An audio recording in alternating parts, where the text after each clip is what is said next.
This Week in Startups is brought to you by GoToMeeting. Meeting is believing.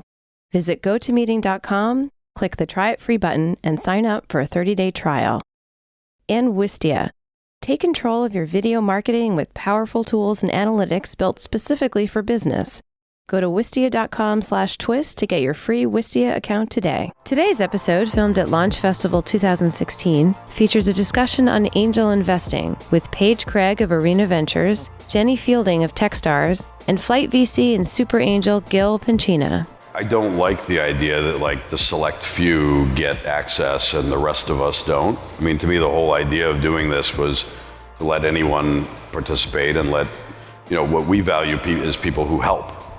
So we filter for people who are actually helping more than people who have a, fancy Rolodex. Then Nigel Eccles, CEO of FanDuel, explains their explosive success and the growing mass appeal of daily fantasy sports. Most of the activity is when there's no sports on. It's when I'm researching my lineup. It's those, stolen breaks from my work. It's before I go to bed at 11 o'clock at night, just checking my lineup for the weekend. That's a lot of what fantasy sports is. I always like to start the morning with money, because everybody needs money. That's why they call it money. And boy, did we hit it out of the park in terms of getting great angel investors. Let me bring out my good friend Gil Penchina. Come on out, Gil.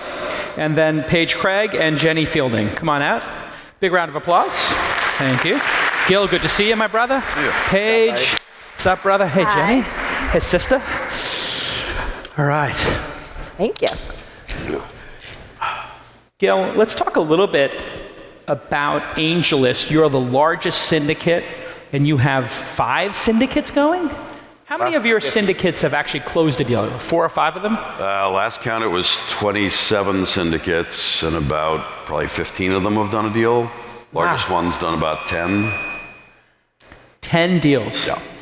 So not as big as yours, but we do what we can. I think yours is the biggest, and I think I might be just tied with you in terms of volume, the number of deals.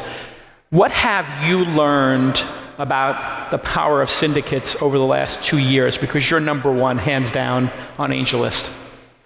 So for those of you who don't know, a syndicate basically is a mailing list for money.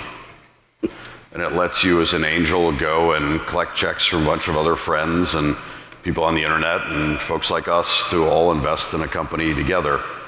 And unlike VCs who collect a bunch of money and then feel like they're under pressure that they have to do deals and put the money to work, a syndicate's more like a pop-up VC fund.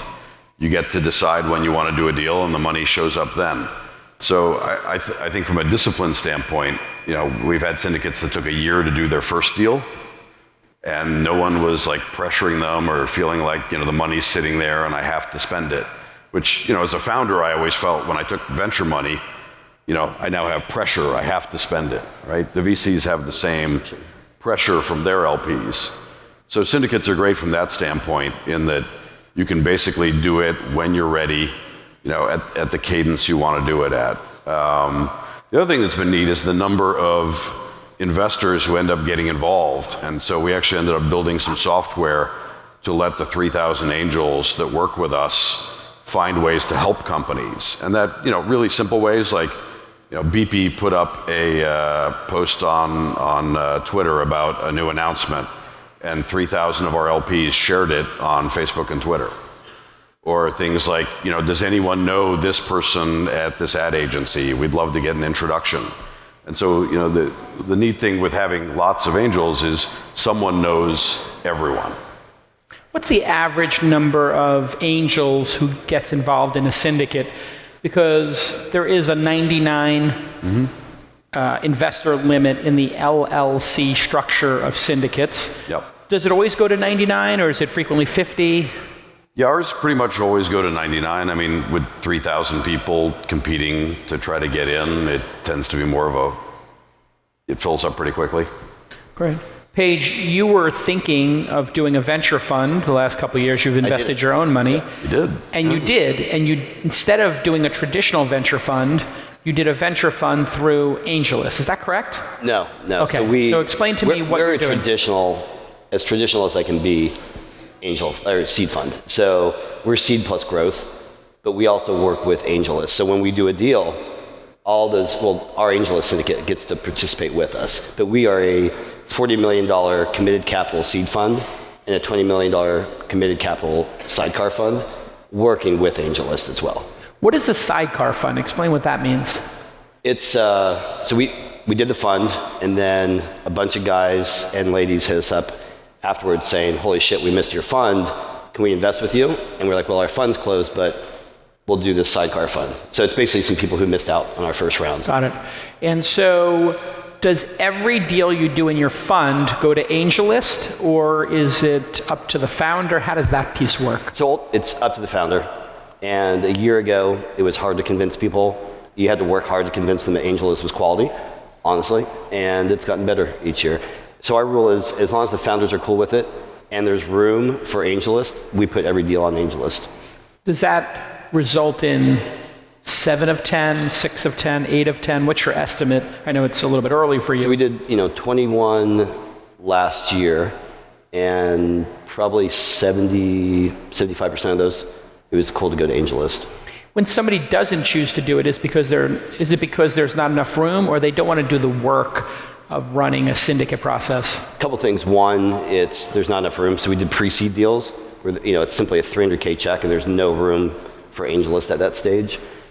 In a couple cases, it was founders who didn't want to risk the information being on AngelList. As tight as they are about security, they just didn't want to risk anyone knowing that their deal was on AngelList. That's actually a great example.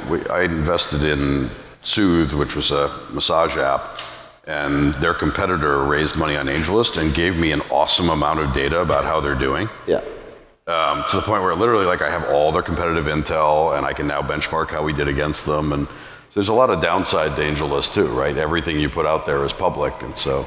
Well, it's private to the investors, but the investor pool might be 3,000 people, so it's public to 3,000. Well, if you're doing it publicly, it's going to 600,000 people around the world. Yeah, I mean, you can do these private syndicates, and even in that case, it's not that private. Some founders are concerned about that. What percent are private versus public AngelList? I don't know. I would guess less than 5%. Yeah. I've been doing a lot of my deals. A lot of my deals will get done before opening up outside of my syndicate. That's something that happens with yours, right? You don't open it up to the rest of AngelList? We do most of ours open to anyone. Cause just to get them done quicker? No, I just, I don't like the idea that the select few get access and the rest of us don't. I mean, to me, the whole idea of doing this was to let anyone participate and let, what we value is people who help. So we filter for people who are actually helping more than people who have a fancy Rolodex. So Jenny, you've been working with Techstars for a long time, almost since the beginning. They started in 2006, and you joined in 2008, 2009? No, I've only been there 2.5 years, actually. Oh, 3.5 years. Okay, yeah. But you've been angel investing for longer. I have. So I had a startup, and when I exited that, there were so many people that had supported me on the way that I started angel investing to kind of give back to the community. I was in New York. I started my company in 2006. The landscape was pretty grim. And I think that's why a lot of people angel invest who are entrepreneurs, is to kind of give back to the community. And you joined Techstars when things were sort of peaking. Things have cooled off a lot in the last year. What's the climate like now for companies graduating from Techstars? And how do you guys work with the syndicates on AngelList? Does Techstars have their own syndicate, or do you do a Techstars syndicate per city? Or do you guys consider yourself your own syndicate in a way because you have a demo day? We actually don't. We don't have a syndicate on AngelList, but it's something that we've been thinking about. But a lot of our companies go to syndicates like Gil's Flight, etc. So we think it's a great platform. We're really supportive of founders going on that. In terms of the climate, I mostly invest on the East Coast, and I think that things are a little bit slower to hit. So I haven't been hearing as much of the jitters that people have out here yet, but I'm sure it's coming. And how long does it take a company on the East Coast to close funding compared to out here? When somebody graduates, out here, you could see the round close in a week or 2 or 3. What is it like in New York typically? So less FOMO. I think it takes a few months. So recent class that graduated, most of those companies took, I'd say, 2.5 months to close their seed rounds, most of those being in the 1.5 to 2 million round. How many meetings does it take realistically for somebody to raise $1 million seed round today? How many investors would it typically come from? So if it takes 15 or 20 investors, how many do you need to meet with? What's the process like in that 2.5 months? It's pretty all-consuming. I think the founders, as much as we tell them that fundraising is a full-time job, they don't believe us, and then they get into the process and they're pretty surprised. And I think right now people are just, pretty happy if they can close. So it is taking longer, and it's multiple meetings, not just with multiple investors, but you have to meet those same investors over and over. They want to see the traction from the first time that they met you, that month, the next month. They really want to see the metrics. So. Hey everybody, let me take a moment to tell you about GoToMeeting, which I use all week long. Yes, I'm meeting all the new potential incubator companies and looking at their products, and I do it. I've taken my meeting game to the next level with GoToMeeting. It is so easy to use. I recommend it wholeheartedly. I've used it for years. It's so easy to collaborate with clients and colleagues from anywhere. And so, be a meeting MVP no matter where you are. You can use your phone, you can use your tablet, you can use your desktop.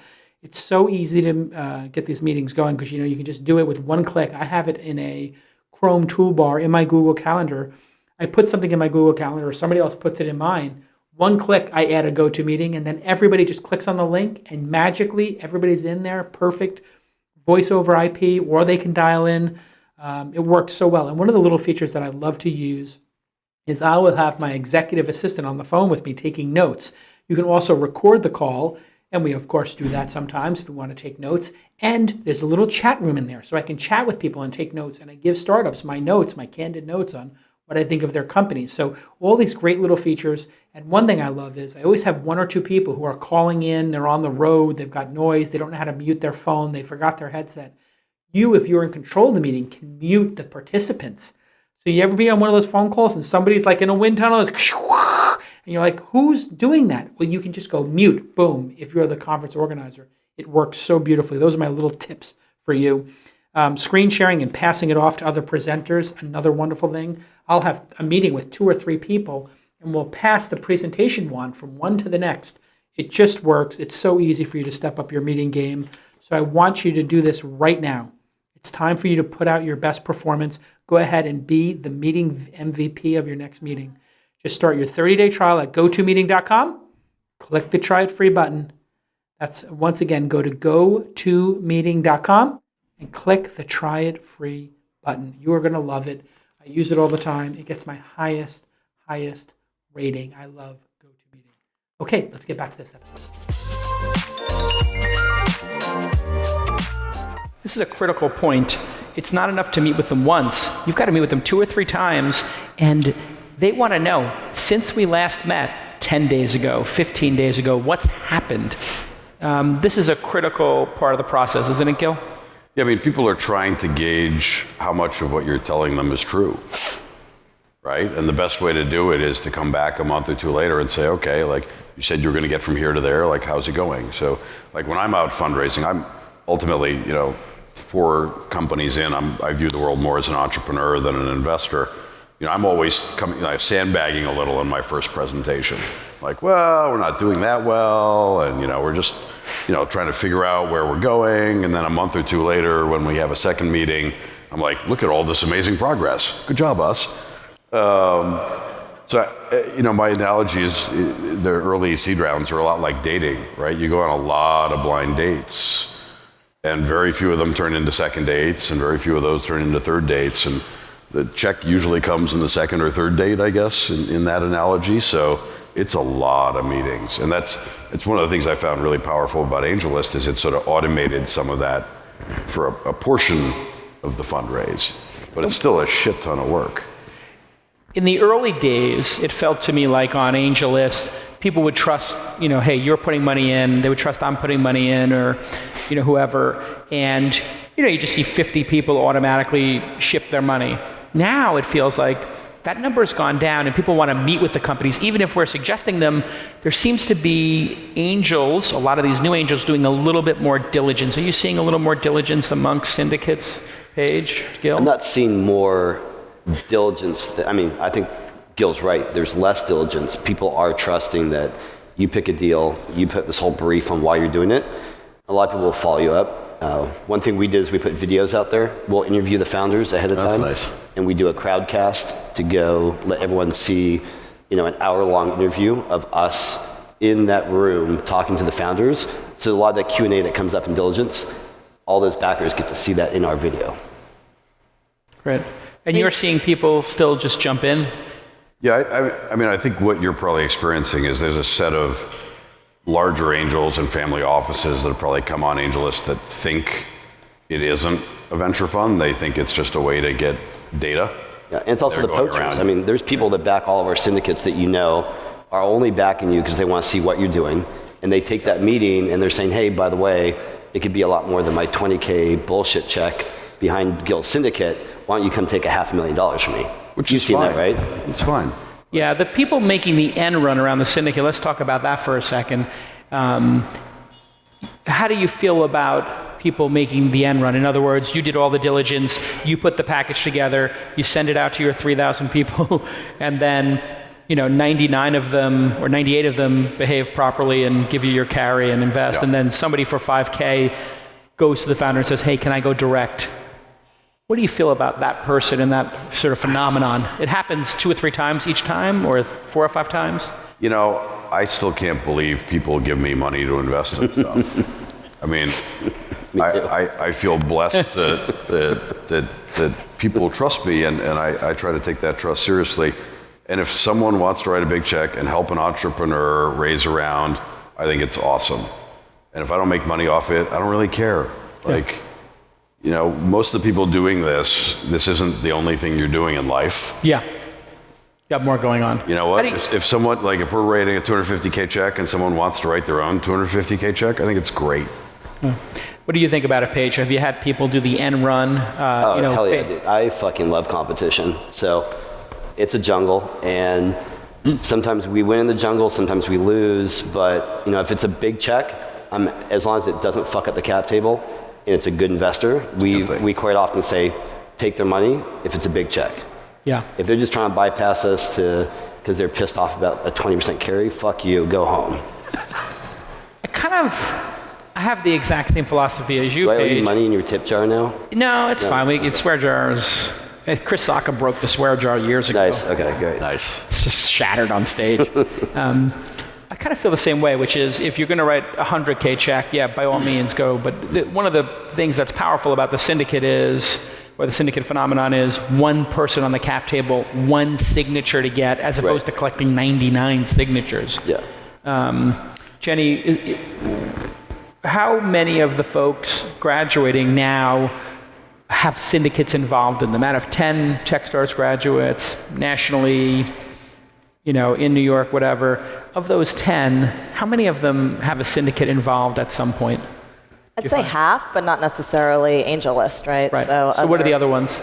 What have you seen? Seed Invest, and there's so many of them. In Europe, they have different ones. So Micro Ventures, Funders Club. There's a lot of good places to get money. To your point about the cap table, we see really, fucked up cap tables, and it's actually a great way to keep your cap table clean. So I'm pretty excited to see them. I think the problem solves itself, right? If someone wants to write a $5,000 check and they start calling the CEO is going to say no because it cost me $2,000 to get Cooley to write the fucking legal documents.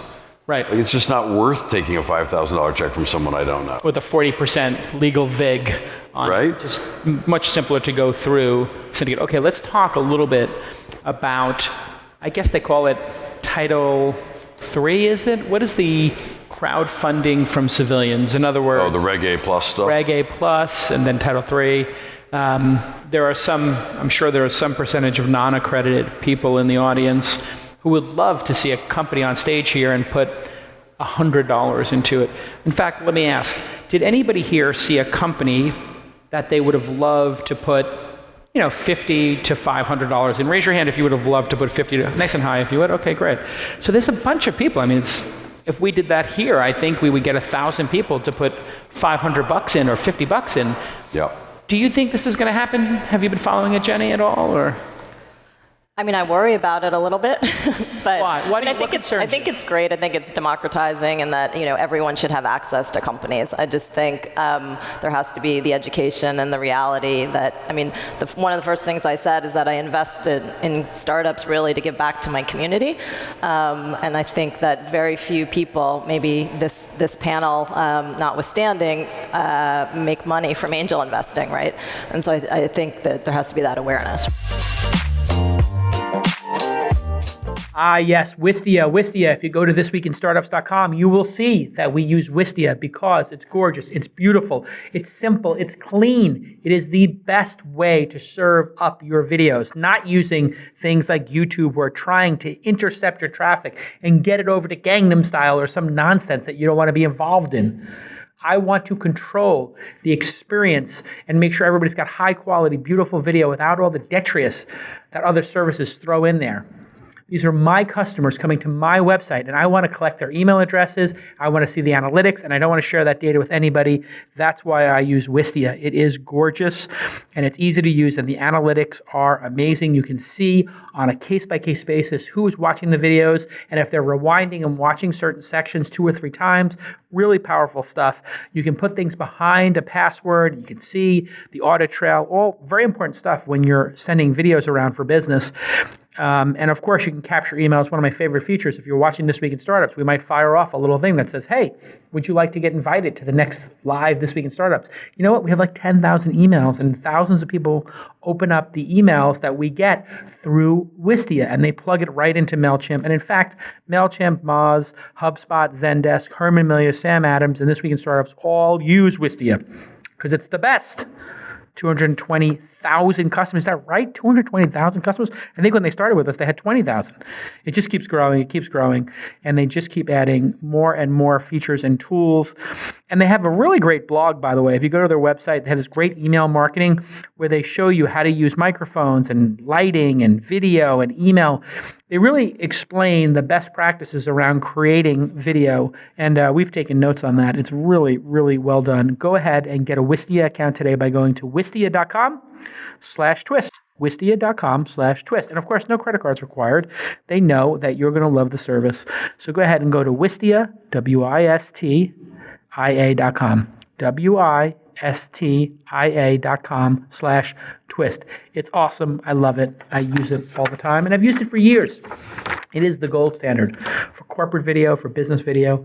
Wistia.com. Thank you, Wistia. Let's get back to this amazing episode. So an education that has to occur. Has anybody, there's a couple of people, I think, playing around with this concept. I think in LA there's a crowdfunder. Yeah, crowdfunders trying to do it. Crowdfunders doing it. What do you guys think candidly about this? Because the three of us are closing deals without having to go to civilians. Civilians. That's what we call it in the business. Uneducated people who don't know.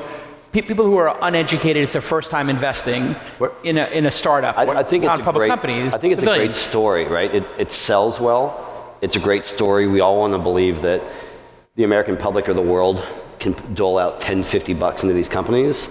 But then the evidence that you see in these crowdfunding platforms tells you that even working with accredited investors, they are going back towards the $100 million, $500 million LPs to shore up their foundation.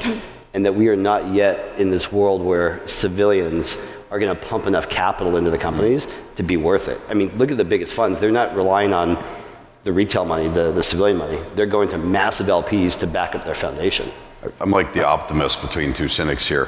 I'm an investor in Indiegogo, which is like Kickstarter, and people give a company $50 for a t-shirt or a sticker, right? Or a product that doesn't ship. Or a product that doesn't ship. Well, that happens. It has happened. It has happened. It's not Indiegogo, but it happens on all platforms. You have to cater there's to a never story. been any fraud on eBay or Amazon either. But sometimes it's not. I don't think I think the majority of it isn't fraud. I think the majority of the times these things fail, it's a first-time founder or they screwed up. They screwed up. Yeah, but when you find good deals, those deals that you see that you realize, holy shit, that's big, and 99% of the public is never going to see my dream. So why the fuck am I going to waste my time trying to sell this dream of this great company? Like, that's the hard thing, is when you find these great deals that most people are not going to agree with you on. That's the biggest frustration when you are in That's why I like platform. crowdfunding, because with 300 million people, I can find people that agree with me. You don't need to find everybody? Right? I don't need to find everybody. I need to find 100 people to agree, or 500. I got $5,000. But if I go back to the Kickstarter argument, people are raising money for their companies already. They're doing it by pre-selling products or selling stickers. I'd much rather get a share in a company than a sticker. Or a sticker and a share. What do you think, Jenny? When people take cash from you, are they taking it for the money, or are they taking it for the network and the other things that you can provide, right? And so I think that that's one of the things that if it's open to everyone, besides the check that they can provide, what else can that network provide? And I think there has to be an argument. It's a good one. So we invested in a company that does real estate automation software, and every single one of the 100 LPs has introduced them to at least one real estate agent in their town.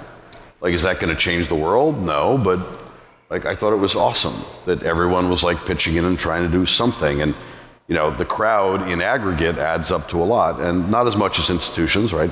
BlackRock has, $4 trillion under management or some insane number like that. But, I don't need $4 trillion. I'm a startup founder. I need $500,000. I think it's a good fairy tale. I just don't think it's real. It always starts as a fairy tale. No, actually, you know what? Right now, I'm saying it's a fairy tale right now. So right now you're daydreaming. I think in a decade it will be real. I call it visioning, right? Well, if we were sitting here, Jenny, if we were sitting here 10 years ago when you started angel investing, and even 5 or 6 years ago, before syndicates started to pop, the idea that half the companies coming out of Techstar would have a syndicate leading their seed round, that would have been kind of silly too, wouldn't it? Yeah, it's a completely new paradigm. I think it's awesome. I love seeing these new business models, and I'm just saying I think there needs to be some education around it, and from a investor's point of view or a non-accredited investor's point of view, they just need to understand what they're getting themselves into. But I love seeing these new models. I think it's awesome. I'm fascinated by it because there are so many people out there who follow all of us and who follow the angel investors in our syndicate that could magnify this. And why shouldn't somebody be able to put $500 or $50? People are gambling in this country, or playing games of skill, or games that they feel they're skillful. Well, FanDuel's up next, actually. They're the keynote after this. Nice. You're going to pass them on the ramp going down, so just be kind. I can just take out my wallet and hand it to him now. Yeah, you can play. But people are allowed to play games of skill. It's almost like, why shouldn't they be able to, if they can go to Vegas and play blackjack, be able to join all of us in playing startup blackjack? If you read the Reg A Plus rules, it's very carefully written to limit the exposure of the average person. There's a limit to how much you can do a year. There's a limit to what percentage of your income or your net worth, right? And I think that's actually one of the less stupid regulations to come out of Congress in a long time, right? You should not be able to risk half your net worth on crazy startups. That's a bad thing. But 5%, like you said, you could spend 5% of your net worth in Vegas in a weekend. Yeah. You probably have. That's my wife watching. I'm sorry, honey. Looks like no more private school for the kids. Yeah.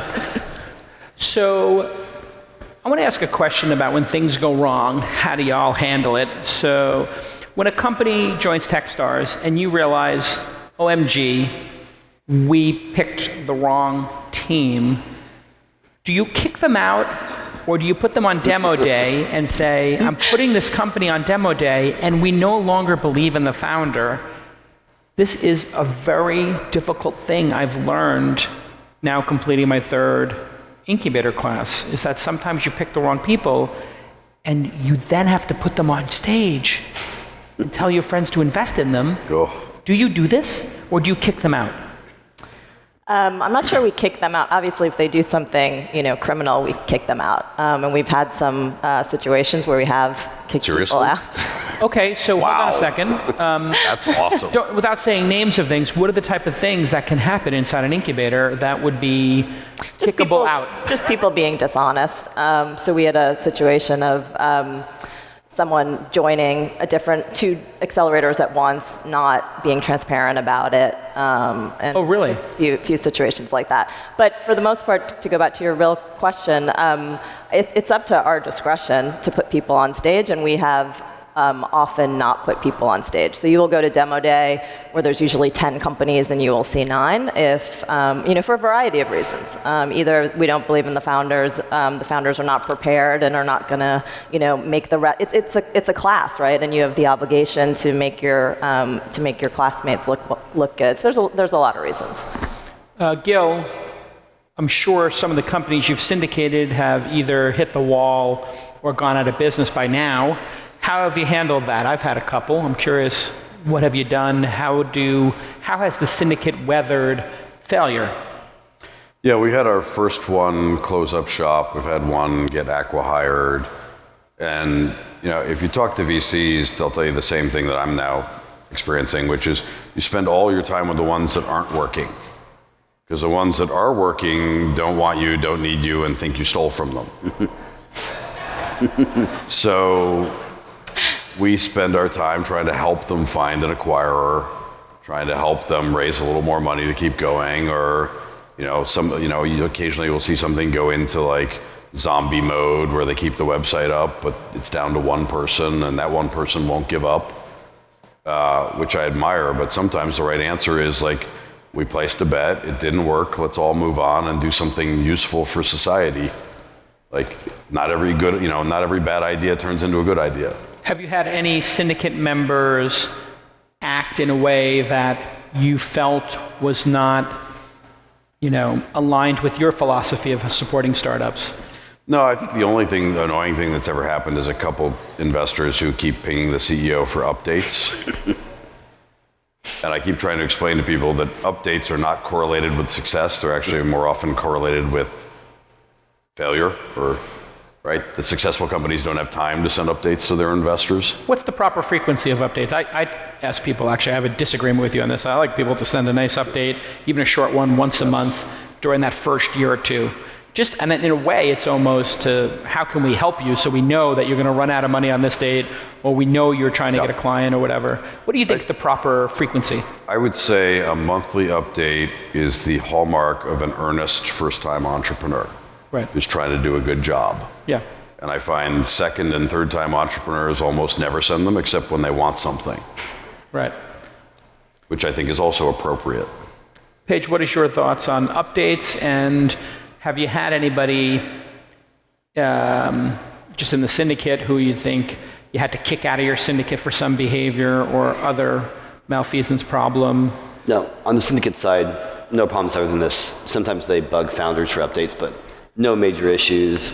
Updates, I believe in them. I think it's more important in the early days so that your investors can help. But more importantly for that, I want founders to do an update so it instills this mental discipline of thinking about what you've done all week long and being focused for the next week about what we really need to do.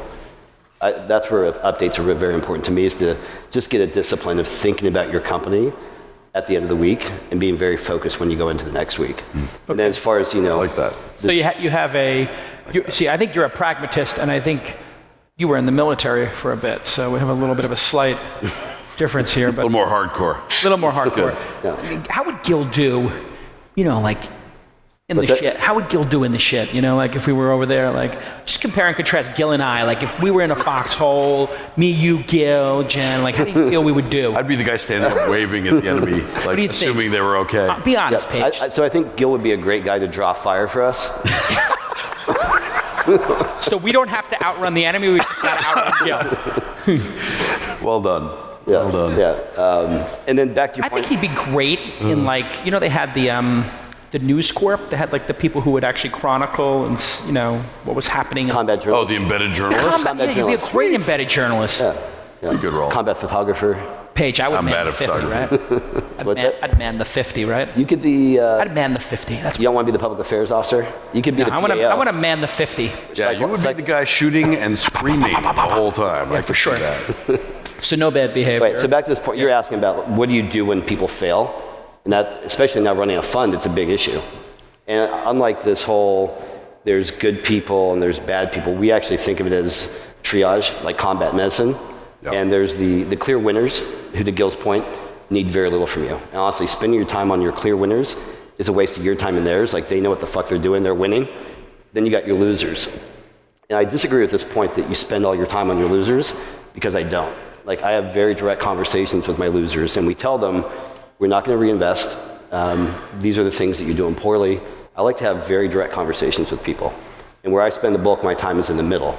The people that we still believe in, that the world hasn't yet believed in. And that's where I put the focus, my focus. Jenny, what are your thoughts on this sort of phenomenon and the triage? How do you do triage when you have companies coming back to you saying, hey, we need more money, the world doesn't believe in us? It's kind of a difficult situation. Well, to go back to the updates, I like an update every other month, I'd say. Like, Okay. I always find if I don't get an update, it means something bad. It means that, I've gotten so Techstars is invested in 800 companies. I have a chunk of that. I have outside angel investments. If I don't hear from a company every other month, something is bad. Mostly because I like to have those relationships with the CEOs, and there's a kind of discourse, and if they go quiet, it's usually oh shit, we need to raise. Can you help us? So I don't like that. And I totally agree with you. Focus on the middle. Don't worry about the top and the bottom, but that middle can really move up. So I've seen that quite a bit. With a little bit of nurturing and the right people surrounding them, they can really move to the top. So I think that's great. The only bad behavior I had 2 times we had bad behavior in the syndicate. One time, somebody had acted inappropriately at a series of conferences. It was covered in the press, and they were part of my syndicate. And one of the syndicates said, did you know that this person's in your syndicate and they were in this story on Gawker or whatever, doing this at a conference and misogynistic bullshit, whatever. And one of the great things about AngelList syndicate platform is you can knock somebody out. They don't even know. They just don't get emails anymore. It's super passive aggressive and awesome. So I was just like, beep. You no longer exist. Bye. No message. It was great. It was like the mute button on Twitter. And then the second one was somebody who was a first-time entrepreneur invested in a company, then found out later that they weren't developer founders. And 2 weeks after we're closed is like, I just found out they're not developer founders. And I don't invest in those, so can I get that $5,000 back? And I said, okay, so you did no diligence. He goes, well, I thought you did the diligence. I said, do you know that part where it says do your own diligence at the first sentence? And it says these are the risk factors? You have to do your own diligence. I said, but how many investments have you done? He said, it's my second. I said, great. I'll tell you what. I'll buy the $5,000 from you, but call the founders, talk to them, explain to them why you're backing out, and then I'll take your $5K. And he's like, I don't want to go to the founders and tell them that. I was like, exactly. I was like, how many deals are you going to do a year? He said, 20. I said, if you're going to do 20 deals, you're going to sweat this one? Learn from it. I got a good one for you. Yeah. I was getting harassed by one of our investors who wrote a $25K check into BP, which is a used car marketplace. Yeah. And he's harassing me about updates. He's like, why aren't these people sending out more updates? I want more updates. You should be yelling at the CEO for more updates. So I looked him up on LinkedIn, and he's on the board of a competitor. Genius. Genius. I was like, now you know why we don't send too many updates. Interesting. All right, listen, we could talk to you guys forever. What a great job. Let's hear it for Gil, Paige, and Jenny. Okay. Speaking of FanDuel, Nigel is with us. Nigel, come on out. Thank you so much for coming. How many people here have played FanDuel ever? Raise your hand. Looks like about a third of the audience, I think, 25% or a third. Hey, welcome. Thank you. Thanks for coming. No problem. I want to catch everybody up on what the product is so we can set the stage. I think we have a little video we can play. So let's play that video when my guys get it up, and then we'll go right to this slide deck, and we'll talk a little bit about the phenomenon of FanDuel and fantasy sports. Here we go.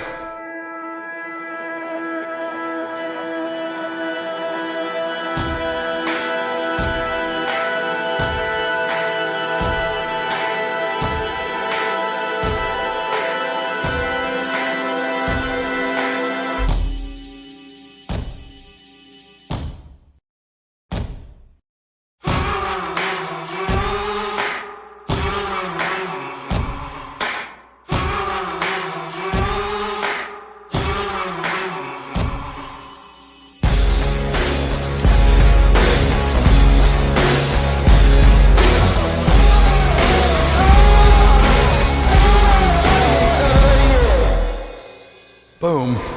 I feel like giving somebody a high five, and I feel like doing a shot. So let's pull up the product slides if we can. When did you start the company?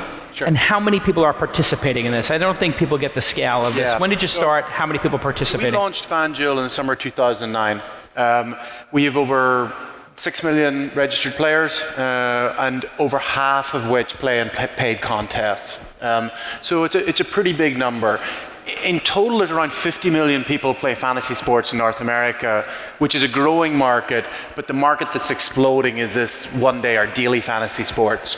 What's the difference between a fantasy sports league and a daily league? Sure. Explain that. So it's a very good question. So in 2009, when we went out to the market, we were competing against Yahoo, ESPN, CBS, really entrenched, established operators. Lots of people had tried to compete with them, but fantasy is very sticky, very entrenched operators. And so we figured we had to come up with something new.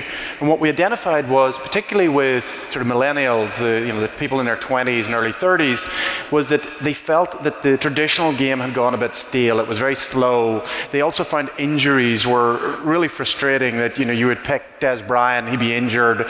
They didn't like the randomness. And they also wanted something faster. And so what we came up with was something that is fantasy sports. You pick a team of players from different teams and you enter them into a contest to win a prize. The key difference from us was that and our games would only last one day. So you're just picking games for, say, tonight's basketball or this weekend's football. You weren't picking them for an entire season.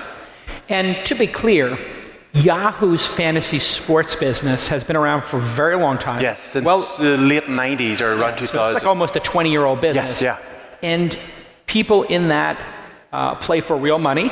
Vast majority of fantasy sports leagues have an entry fee and prize. So they have an entry fee and a prize, and it's all peer-to-peer, right? Yeah, so before, most leagues prior to us launching were commissioner leagues. The money was held by a commissioner, so one of your buddies who would have the unfortunate job of trying to collect all the money at the start of the season and pay everybody out at the end. And that's completely legal, and people are allowed to make wagers between each other. If you and I wanted to bet, So fantasy sports, it's a very good question, very pertinent question. Fantasy sports is a game of skill. There's a very clear distinction in state law that gambling is a game of chance, and whereas something is a game of skill, if skill predominant. There's also case law that backs up fantasy sports as a legal game of skill, and there's also a federal law that reinforces again that fantasy sports is a legal game of skill. It's been played since the 1960s. And so whenever you have something that's been played openly since the 1960s and up to 50 million people, it's very accepted that this is something that's legal.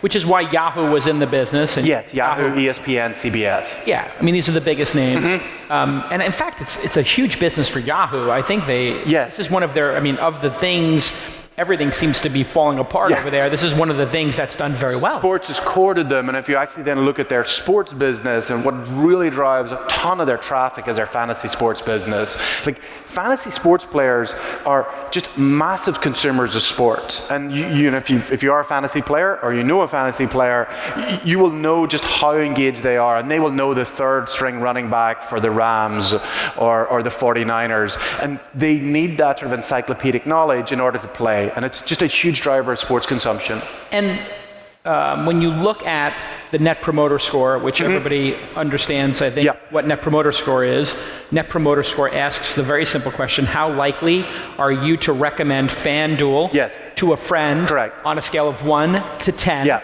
10 being the most likely, 1 being the least likely. Yeah. The 9s and 10s are your advocates. The 6 and below are the people who are your detractors. 7 and 8s count as 0. Correct. You add up 100 of those, and you get Net Promoter Score. That's right, and it's a very good test, particularly an early stage startup, to understand if people really love your product. So, yeah, I know that Tesla, the Model S as a product, was, I think, the highest Net Promoter Score of the last 10 years. That was like in the 90s.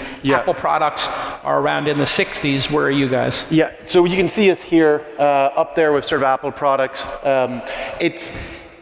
It is a product that people love. It's a product that people refer to their friends, bring their friends in, recommend it to their friends.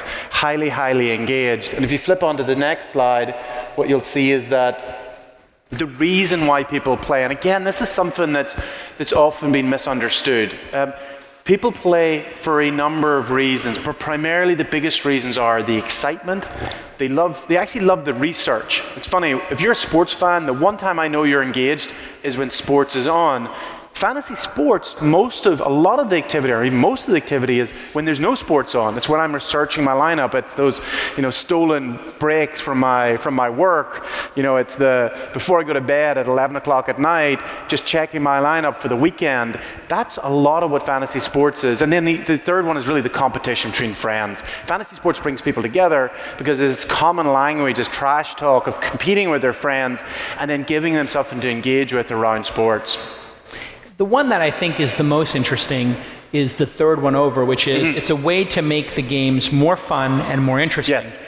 I know my friends who are into fantasy sports are using things like NBA League Pass has a feature which allows you to put 4 games on concurrently, and you can sort of like have this heads-up view. It seems to me that those features, the ability to on one screen manipulate multiple windows, and you can pull up the data and overlay the data. It looks to me like the NBA specifically, and I don't know the other leagues, is designing the NBA League Pass, which you can buy direct for, I think, $150 or $200 a year. I pay for it, which I think it costs me right now, on average, about $30 for every Knicks win. I average it out. Thank you. It seems like the NBA is curating their business around your business. Is that true? Yes. So what they're recognizing is there's a change in consumption patterns. Historically, watching sports, engaging in sports was, sitting on a couch with a large packet of chips, right? Like that was sports engagement. What they're now realizing is people are wanting to engage, they're wanting to tweet about the games, they're on their phone during the games, they're wanting to build a lineup, they want to compete with their friends about those games, and they want to watch other teams. So historically, you just watched your home team through thick and thin, and often, if you're a Knicks fan, it's a thin. But what the league has understood is for them to grow consumption, they need to get people following other teams, other players, and fantasy, particularly for NFL, has been that #1 driver. And so what they're seeing with daily fantasy is taking that even to another level. Do the daily fantasy players watch more sports live? A lot more. So just to give you a data point, with basketball, fantasy basketball, players who play on our site will watch 7 games per week, whereas before they'd only watch 4. So it's an extra 3 games a week. They basically double viewership. Double in their viewership, and they'll watch those games for longer, and they'll watch blowouts. The blowouts where you switch off halfway through.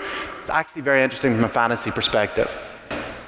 I also understand, because I have a couple of friends who own NBA teams, it happens to be my life, but this is changing how people look at the smaller market teams. Yes. So it used to be if you were an all-star player like Kevin Durant or whoever, you didn't want to play in Oklahoma City, some small market. You wanted to be in New York, you wanted to be in LA. You had to be in Chicago, one of those 3 cities, Miami maybe. Now that's all changed.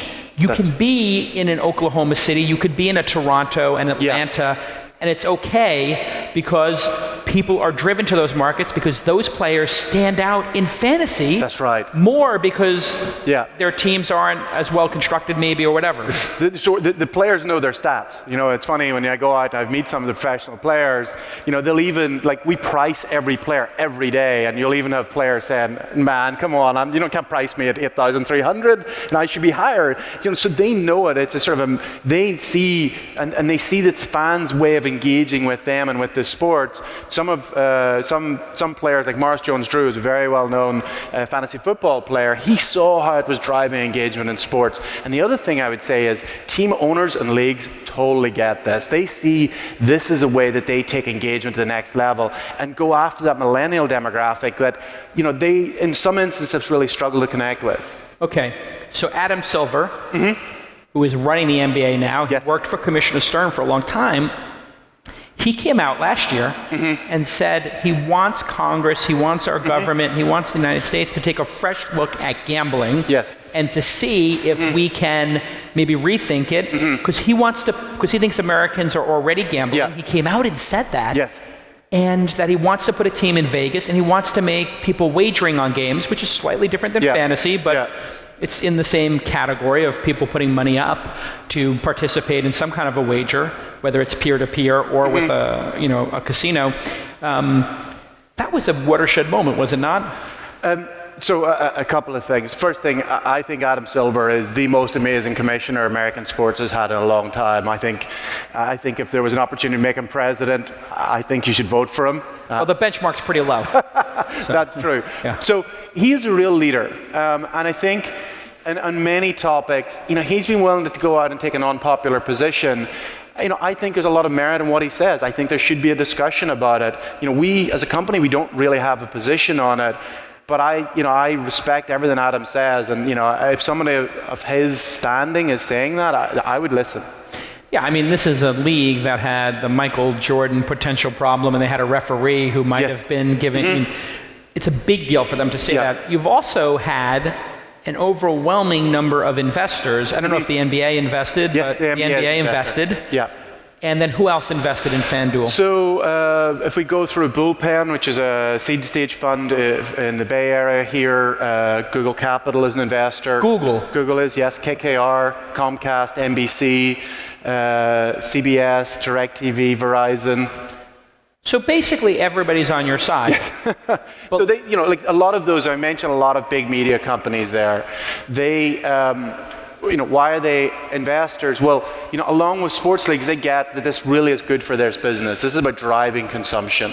So this all leads up to some headlines we all read recently that in New York City and some other places, you have some attorney generals who are trying to essentially shut you down. Yes. What happened last month in New York? Explain to the audience what happened, and is this, as some people saying, like the end of this daily fantasy sports? It's very good to look at what is happening here.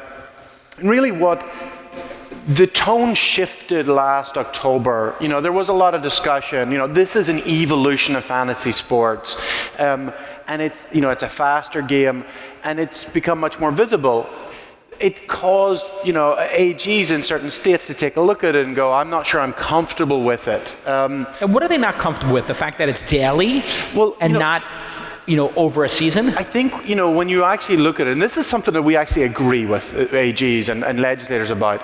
When you look at the laws that fantasy sports operate in, and we operate within the same laws, they were fine when they were sort of small leagues. We operate in the same laws, so we're similarly legal, but we bring up all these consumer protection questions. So the law that was fine for whenever it was 12 buddies, if he didn't pay you, that was a problem you had with your friend. Whereas, we've now sites with hundreds of millions, if not billions of dollars of money going through it. So there really is a need for consumer protection laws. And so that's where I think they've started to say, hey, wait a second, these laws aren't appropriate for these businesses. And what we've done is we've engaged in AGs, actually, and more engaged in legislators, which I think is the real story, about having appropriate laws. And I think this is a Silicon Valley issue. It's like when you have a new technology or a new business model that sort of comes up against existing practices, how do you engage with legislators? And our approach has been to very much engage with them, and we've seen phenomenal engagement. We are seeing bills in over 20 states this legislative session. So last year we saw Kansas change their laws to make fantasy sports explicitly legal. We've seen it previously in Maryland. This year we're now seeing 20 states saying, hey, we want to make it very clear that this is legal, and we also want to put in consumer protection. So you're on the journey to making this legal jurisdiction by jurisdiction, or very clearly legal. Clarifying the law and putting in consumer protection. It's already legal. It just seems like there needs to be some clarity. That's correct, yes. What's the state of New York then? Because they banned people or banks from doing business with you. They seem to be pretty aggressive. In New York, probably, and certainly there's the most aggressive approach to it, where they demanded that we shut down. Did you? We did for a period, and then we contested that. We went to the lower court, and ultimately what we got is we got a stay. What basically says the appellate court in New York said you can continue to operate until this case is heard. And so that's the status we are in New York. We feel good about New York law. We felt that we've always operated legally there, and so we are continuing to operate in New York as that case proceeds on to the appellate court. And what is their exact concern in terms of consumers? Are they afraid that you're making too much money? Are they afraid that consumers are going to lose all their money, or that they're going to gamble bigger stakes than they should? Because, looking at the slide here that you provided, and I'll take you at your word, but the median deposit's $25. Entry fee is $2.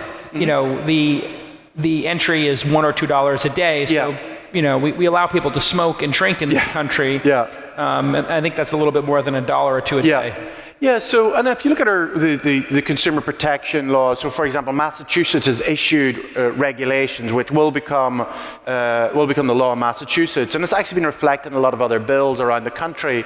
You'll see there's certain things that are concerned. First one is, are player funds protected? So we want to make sure that anybody who operates in this industry segregates player funds from operational funds. Yeah, because that has hit some other people. And that's had history. That's had a history. Yes. We'll leave it at that. Let's leave it at that. They want to. In other words, the player deposits are protected in one bank account, and the operational funds where you pay your employees and your rent is in a different one. The company runs and never the two shall meet. Correct.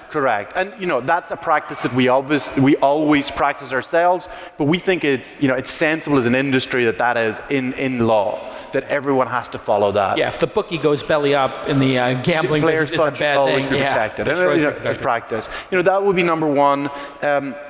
They want to really define what is kosher and what's not kosher. So fantasy sports has a definition. What they don't want is people pushing the limit of what's fantasy sports. So there's a very clear definition. So that would come into state law. And is that picking players versus picking teams? Yeah, things like that. So fantasy sports is generally defined as its accumulation of statistical results based on the performance of players across multiple sporting events. And sort of one where the prize pool is identified. So they want to narrow down the definition that people can't push the limit. They want to protect players.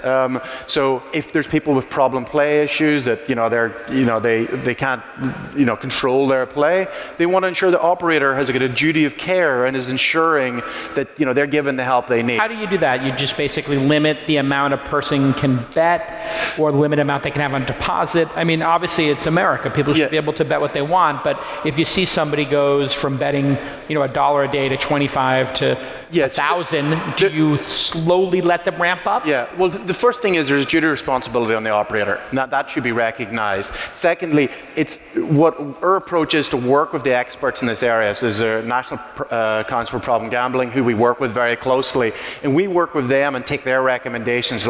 How should we approach this? We don't want to. Our players are grown-ups, right? They're adults. We don't want to. If somebody wants to play and do something, then we shouldn't be telling them not to do it. But if it becomes a problem, we should be out there trying to identify that and help them. What do the biggest players play? I mean, we talked about the averages here, but what are the whales in the system? Are they spending thousands of dollars a day, tens of thousands? I think it ranges up into tens of thousands of dollars. Wow. Who are very, very experienced players, and these are some of our players are extremely good at it. And that's the thing. This is a game of skill where they can win that. The reason they are playing at that level is that they are getting a return on it. okay, what happened with the shenanigans between you and a competitor and some people on the inside were making bets on other sites? Explain what happened and how you dealt with that, because obviously you and your competitors have thousands of employees. There's a chance you could have a bad apple who could actually start participating. So the background was, as a startup, like if you think only 2 years ago, we had sort of 40 employees. And as an industry, we're a very, very small industry. And it was always natural in our company, and even in the industry, that people would product test other sites and play on other sites. That being said, we had a control of information that people would have on who could control it, who would have access to that information. Now, the information we have is what somebody's lineup would be. If we had a good player, what his lineup would be. That potentially is valuable information. And what happened last October was an employee on DraftKings site accidentally shared percentage owned. So after their tournaments locked, he showed this is how many people own this player, this player, this player. And on the same weekend, that player happened to win one of our largest tournaments, or came second in one of our largest tournaments. And so there was an accusation that he potentially had access to that information, and then he used it to play in our tournament. Now, subsequent investigation on DraftKings side showed that did not happen, but really the accusation was out there that that the insiders was using this information, but the evidence was that it didn't happen. Do you ban your employees from playing any kind of fantasy sports? We don't let them play. Subsequent to that, so prior to that, our employees did play. Subsequent to that, we banned them from playing on any of our competitor sites. What about their immediate family members? Like, would the spouses be able to play, so there could be shenanigans? At the moment, there's what we do have is we have control on the information. So more importantly than just banning is actually being very tight, locked down. Any information would be valuable to an employee. So there's an audit trail of who looked at information. That's right. Yeah. So there's only a small group of people who have access to any sort of sensitive information, and therefore it's actually quite controlled, any of that sort of risk. Well, listen, I think our country is living at a time where what the populace wants, the populace is being represented, by our representatives. Yes, and that's what we're seeing. So if we just, for example, here in California, there's a fantasy sports bill that passed through the House on a 68-1 vote. Yeah. And what we're seeing is across 20 other states, we're seeing it through Missouri and Indiana and Virginia. There's not only legislators are responding, but they're responding because they know their voters care about the issue, and they say, hey, this is a game we played for years. Why should I not be allowed to play it? And what we found from cannabis legislation and people being able to Airbnb if they want or drive people around in their cars is that, people should have some level of freedom in this country. It's kind of what we're based on, is people making personal decisions. So I'm very glad to see that you guys are doing it right and that you're such diligent stewards of people's money. I'm not an investor in the company. I don't play daily fantasy, but I do think it's important that people who build quality products and who are quality entrepreneurs doing it right have our support and have a voice in our industry. So I appreciate you doing everything right with how you're running the business. Thank you. And I appreciate you coming here to talk about it. Thank you. It's an easy choice to not talk about it. Thank you. Thank you, Nigel. Thank you. It was great. Thank you.